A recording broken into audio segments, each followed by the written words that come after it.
ओम शांति। 4/12/2024 के ईश्वरीय महावाक्य हैं। मीठे बच्चे, सारा मदार याद पर है। याद से ही तुम मीठे बन जाएंगे। इस याद में ही माया की युद्ध चलती है। प्रश्न: इस ड्रामा में कौन सा राज बहुत विचार करने योग्य है, जिसे तुम बच्चे ही जानते हो? उत्तर: तुम जानते हो कि ड्रामा में एक पार्ट 2 बार बज ना सके। सारी दुनिया में जो भी पार्ट बजता है वह एक दो से नया। तुम विचार करते हो कि सतयुग से लेकर अब तक कैसे दिन बदल जाते हैं। सारी एक्टिविटी बदल जाती है। आत्मा में 5000 वर्ष की एक्टिविटी का रिकॉर्ड भरा हुआ है, जो कभी बदल नहीं सकता। यह छोटी सी बात तुम बच्चों के सिवा और किसी की बुद्धि में नहीं आ सकती। ओम शांति। रूहानी बाप रूहानी बच्चों से पूछते हैं, मीठे मीठे बच्चे, तुम अपना भविष्य का पुरुषार्थ, तुम अपने भविष्य का पुरुषोत्तम मुख, पुरुषोत्तम चोला देखते हो? यह पुरुषोत्तम संगम युग है ना। तुम फील करते हो कि हम फिर नई दुनिया सतयुग में इनकी वंशावली में जाएंगे, जिसको सुखधाम कहा जाता है। वहाँ के लिए ही तुम अभी पुरुषोत्तम बन रहे हो। बैठे बैठे यह विचार आना चाहिए। स्टूडेंट्स जब पढ़ते हैं तो उनकी बुद्धि में यह जरूर रहता है, कल हम यह बनेंगे। वैसे तुम भी जब यहाँ बैठते हो तो भी जानते हो कि हम विष्णु की डिनास्टी में जाएंगे। तुम्हारी बुद्धि में अलौकिक है और किसी मनुष्य की बुद्धि में यह बातें रमण नहीं करती होंगी। यह कोई कॉमन सत्संग नहीं है। यहाँ बैठे हो, समझते हो सत बाबा, जिसको शिव कहते हैं, हम उनके संग में बैठे हैं। शिव बाबा ही रचयिता है। वही इस रचना के आदि मदंत को जानते हैं। वही ये नॉलेज देते हैं। जैसे कल की बात सुनाते हैं। यहाँ बैठे हो, यह तो याद होगा ना, हम आए हैं रिजुनेट होने, अर्थात यह शरीर बदल दैवी शरीर लेने। आत्मा कहती है हमारा यह तमो प्रधान पुराना शरीर है, इसको बदलकर ऐसा शरीर लेना है। कितनी सहज एम ऑब्जेक्ट है। पढ़ाने वाला टीचर जरूर पढ़ने वाले स्टूडेंट से होशियार होगा ना। पढ़ाते हैं, अच्छे कर्म भी सिखलाते हैं। अभी तुम समझते हो हमको ऊंचे ते ऊंचा भगवान पढ़ाते हैं, तो जरूर देवी देवता ही बनाएंगे। यह पढ़ाई है ही नई दुनिया के लिए, और किसी को नई दुनिया का जरा भी पता नहीं है। यह लक्ष्मी नारायण नई दुनिया के मालिक थे। देवी देवताएं भी तो नंबरवार होंगे ना। सब एक जैसे तो हो भी ना सके, क्योंकि राजधानी है ना। यह ख्यालात तुम्हारे चलते रहने चाहिए। हम आत्मा अभी पतित से पावन बनने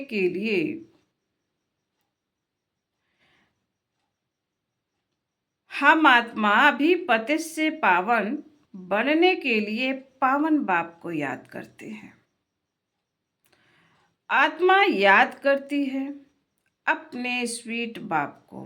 बाप खुद कहते हैं, तुम मुझे याद करेंगे तो पावन सतो प्रधान बन जाएंगे। सारा मदार याद की यात्रा पर है। बाप जरूर पूछेंगे, बच्चे मुझे कितना समय याद करते हो? याद की यात्रा में ही माया की युद्ध चलती है। तुम युद्ध भी समझते हो, यह यात्रा नहीं परंतु जैसे कि लड़ाई है। इसमें ही बहुत खबरदार रहना है। नॉलेज में माया के तूफान आदि की बात नहीं। बच्चे कहते भी हैं, बाबा हम आपको याद करते हैं, परंतु माया का एक ही तूफान नीचे गिरा देता है। नंबर 1 तूफान है देह अभिमान का, फिर है काम, क्रोध, लोभ, मोह का। बच्चे कहते हैं, बाबा हम बहुत कोशिश करते हैं याद में रहने की, कोई विघ्न ना आए, परंतु फिर भी तूफान आ जाते हैं। आज क्रोध का, कभी लोभ का तूफान आया। बाबा आज हमारी अवस्था बहुत अच्छी रही, कोई भी तूफान सारा दिन नहीं आया। बड़ी खुशी रही, बाप को बड़े प्यार से याद किया। स्नेह के आंसू भी आते रहे। बाप की याद से ही बहुत मीठे बन जाएंगे। यह भी समझते हैं हम माया से हार खाते खाते कहाँ तक आकर पहुंचे हैं। यह कोई समझते थोड़े ही हैं। मनुष्य तो लाखों वर्ष कह देते हैं या परंपरा कह देते हैं। तुम कहेंगे हम फिर से अभी मनुष्य से देवता बन रहे हैं। यह नॉलेज बाप ही आकर देते हैं। विचित्र बाप ही विचित्र नॉलेज देते हैं। विचित्र निराकार को कहा जाता है। निराकार कैसे यह नॉलेज देते हैं? बाप खुद समझाते हैं। मैं कैसे इस तन में आता हूँ, फिर भी मनुष्य पूछते हैं, क्या एक इसी तन में आएगा? परंतु ड्रामा में यही तन निमित्त बनता है। जरा भी चेंज हो नहीं सकती। यह बातें तुम ही समझकर और दूसरों को समझाते हो। आत्मा ही पढ़ती है, आत्मा ही सीखती सिखलाती है। आत्मा मोस्ट वैल्यूएबल है। आत्मा अविनाशी है, सिर्फ शरीर खत्म होता है। हम आत्माएं अपने परमपिता परमात्मा से रचता और रचना के आदि मध्य अंत के 84 जन्मों की नॉलेज ले रहे हैं। नॉलेज कौन लेते हैं? हम आत्मा। तुम आत्मा ने ही नॉलेजफुल बाप से मूल वतन सूक्ष्म वतन को जाना है। मनुष्य को पता ही नहीं है कि हमें अपने को आत्मा समझना है। मनुष्य तो अपने को शरीर समझ उल्टे लटक पड़े हैं। गायन है ना, आत्मा सत्य चित आनंद स्वरूप है। आत्मा की सबसे जास्ती महिमा है। एक बाप की कितनी महिमा है। वही दुख हरता सुख करता है। मच्छर आदि की तो इतनी महिमा नहीं करेंगे कि वह दुख हरता सुख करता है, ज्ञान का सागर है। नहीं, यह है बाप की महिमा। तुम बच्चे भी मास्टर दुख हरता सुख करता हो।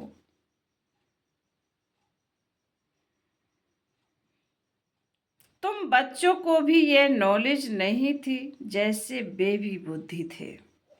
बच्चे में नॉलेज नहीं होती और कोई अवगुण भी नहीं होता है, इसलिए उसे महात्मा कहा जाता है, क्योंकि पवित्र है। जितना छोटा बच्चा उतना नंबर 1 फूल, बिल्कुल ही जैसे कर्मातीत अवस्था है। कर्म अकर्म विकर्म को कुछ भी नहीं जानते हैं, इसलिए वह फूल है। सबको कशिश करते हैं, जैसे एक बाप सभी को कशिश करते हैं। बाप आए ही हैं सभी को कशिश कर खुशबूदार फूल बनाने। कई तो कांटे के कांटे ही रह जाते हैं।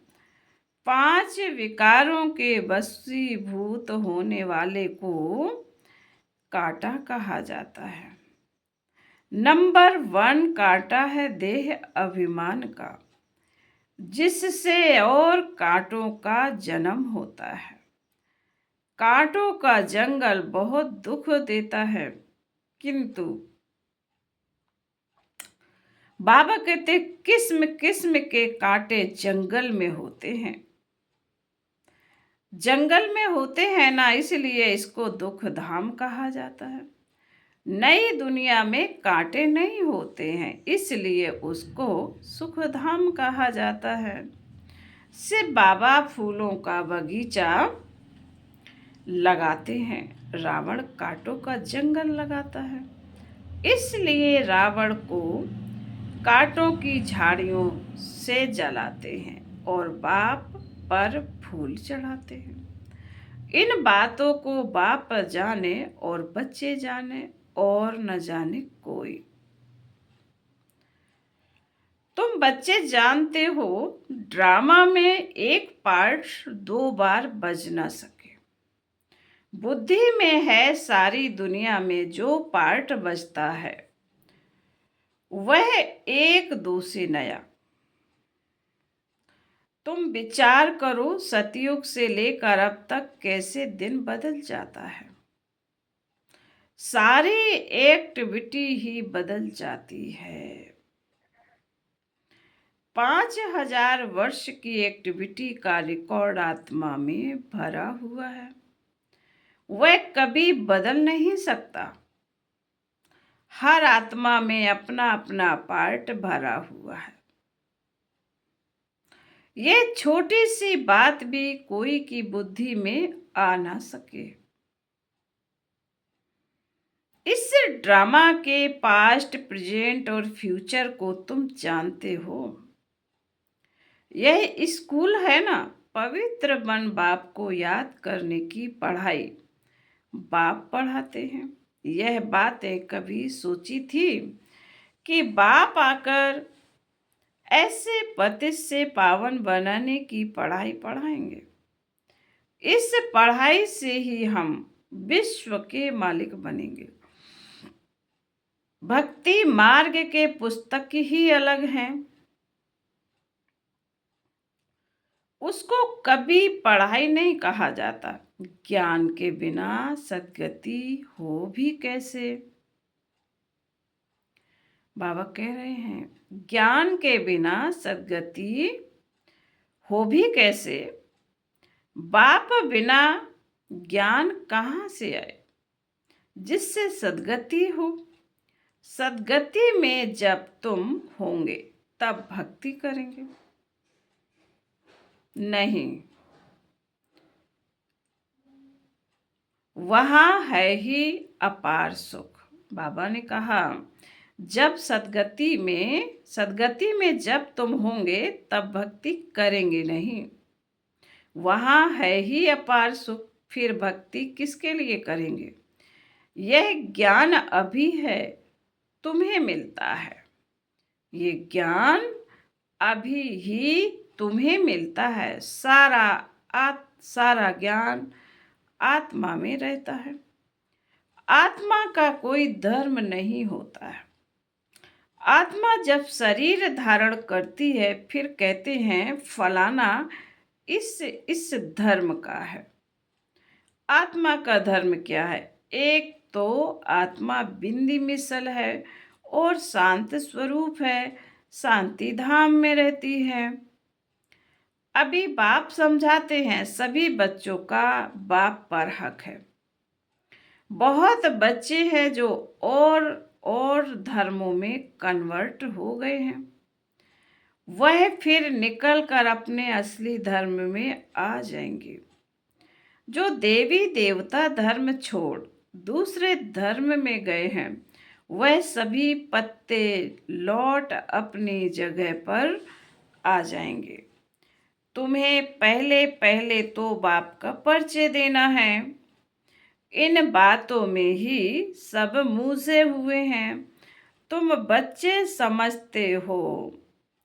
अभी हमें कौन पढ़ाते हैं?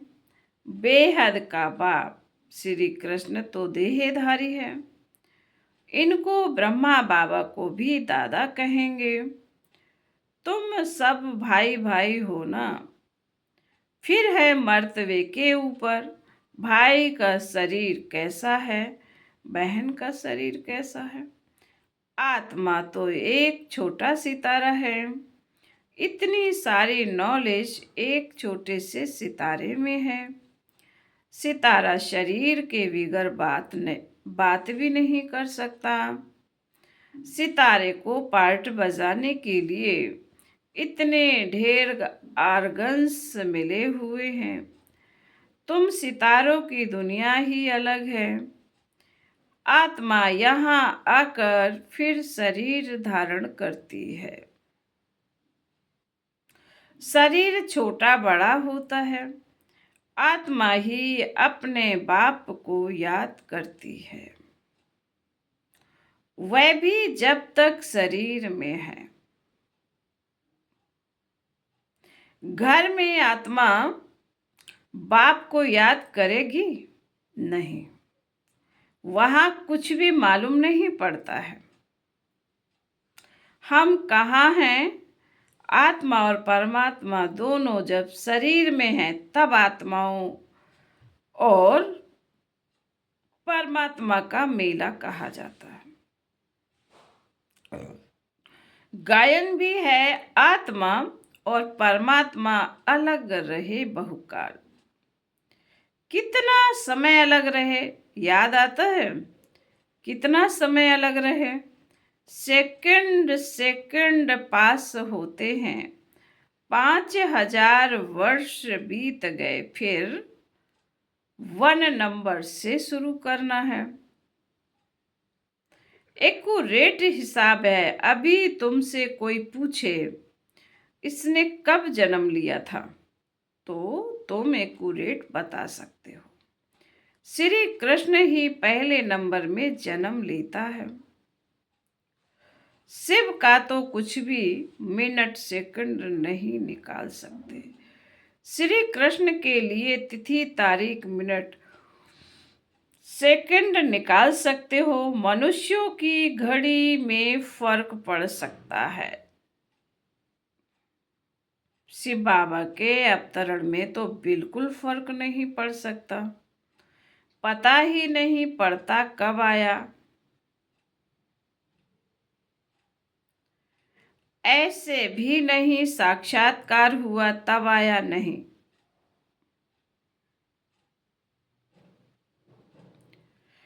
अंदाज लगा सकते हैं, मिनट सेकंड का हिसाब नहीं बता सकते। उनका अवतरण भी अलौकिक है। वह आते ही हैं बेहद की रात के समय। बाकी और भी जो अवतरण आदि होते हैं, उनका पता पड़ता है। आत्मा शरीर में प्रवेश करती है, छोटा चोला पहनती है, फिर धीरे धीरे बड़ा होता है। शरीर के साथ आत्मा बाहर आती है। इन सभी बातों को विचार सागर मंथन कर फिर औरों को समझाना होता है। कितने ढेर मनुष्य हैं ना, एक न मिले दूसरे से। कितना बड़ा मांडवा है, जैसे बड़ा हॉल है जिसमें बेहद का नाटक चलता है। तुम बच्चे यहाँ आते हो नर से नारायण बनने के लिए। बाप जो नई सृष्टि रचते हैं उसमें ऊंच पद पाने के लिए। बाकी यह जो पुरानी दुनिया है वह तो विनाश होनी ही है। बाबा द्वारा नई दुनिया स्थापन, बाबा द्वारा नई दुनिया की स्थापना हो रही है। बाबा को फिर पालना भी करनी है। जरूर जब यह शरीर छोड़े तब फिर सतयुग में नया शरीर लेकर पालना करें। उसके पहले इस पुरानी दुनिया का विनाश भी होना है। भंभोर को आग लगेगी, पीछे यह भारत ही रहेगा, बाकी तो खलास हो जाएंगे। भारत में भी थोड़े बचेंगे। तुम अब मेहनत कर रहे हो कि विनाश के बाद फिर सजाए ना खाएं। अगर विकर्म विनाश नहीं होंगे तो सजाएं भी खाएंगे और पद भी नहीं मिलेगा। तुमसे जब कोई पूछते हैं तुम किसके पास जाते हो तो बोलो शिव बाबा के पास, जो ब्रह्मा के तन में आया हुआ है। यह ब्रह्मा कोई शिव नहीं है। जितना बाप को जानेंगे तो बाप के साथ प्यार भी रहेगा। बाबा कहते हैं बच्चे तुम और कोई को प्यार नहीं करो, और संग प्यार तोड़ एक संग जोड़ो। जैसे आशिक मासुक होते हैं ना, यह भी ऐसे ही है। 108 सच्चे आशिक बनते हैं। उसमें भी 8 सच्चे सच्चे बनते हैं। 8 की भी माला होती है ना। 9 रतन गाए हुए हैं। 8 दाने 9वां बाबा। मुख्य हैं 8 देवताएं। फिर 16,108 सहजादे सहजादियों का कुटुंब बनता है। त्रेता अंत तक बाबा तो हथेली पर बहिष्त दिखाते हैं। बाबा तो हथेली पर बहिष्त दिखलाते हैं। तुम बच्चों को नशा है कि हम तो सृष्टि के मालिक बनते हैं। बाबा से ऐसा सौदा करना है। कहते हैं कोई बिरला व्यापारी यह सौदा करे। ऐसे कोई व्यापारी थोड़े ही है। तो बच्चे ऐसे उमंग में रहो, हम जानते हैं। बाबा ने कहा यह कोई बिरला व्यापारी यह सौदा करे, ऐसे कोई व्यापारी थोड़े ही है। तो बच्चे ऐसे उमंग में रहो, हम जाते हैं बाबा के पास। ऊपर वाला बाबा दुनिया को मालूम नहीं है। वो कहेंगे कि वह तो अंत में आता है। अब वही कलयुग का अंत है। वही गीता महाभारत का समय है। वही यादव जो मूसल निकाल रहे हैं। वही कौरवों का राज, और वही तुम पांडव खड़े हो। तुम बच्चे अभी घर बैठे अपनी कमाई कर रहे हो। भगवान घर बैठे आया हुआ है। इसलिए बाबा कहते हैं कि अपनी कमाई कर लो। यही हीरे जैसा जन्म अमोलक गाया हुआ है।